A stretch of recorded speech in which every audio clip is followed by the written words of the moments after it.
Wow, ang galing ni Rina, marunong na talaga mag-appreciate sa mga taong nagmahal at nagbibigay sa kanya. Marunong na siyang magpasalamat, talagang makikita natin na mabait na bata itong ating mahal na Rina. Sana makabalik ka na sa Kalingap at sobrang namimiss ka na namin aming prinsesa. At sana may magtuturo sa iyo ng maayos na pagsasalita, dahil naapektuhan din talaga ang iyong pagsasalita sa iyong pagkakasakit. Sana may mag-therapy sa iyo sa pag-pronounce ng maayos sa pagbigkas ng salita.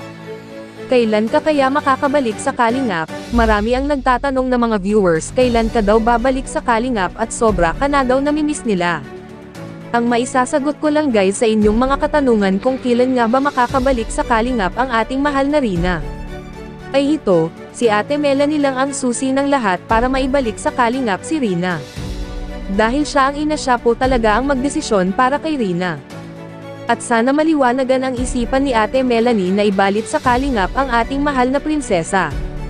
Kaya guys, mag-pray na lang natin na sana dumating ang time na makapag-isip si Ate Melanie na ibalik sa Kalingap ang kanyang anak. So guys, yun lang aking masasabi sa inyo. Kung ano po ang inyong suggestions ay comments below na lang po. Thank you so much guys.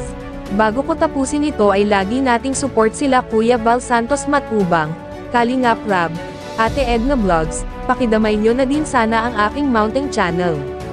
Good day, and God bless everyone. Maraming salamat ate sa bilong-bilong baba mo. I love you so much po. Mahal po kayo.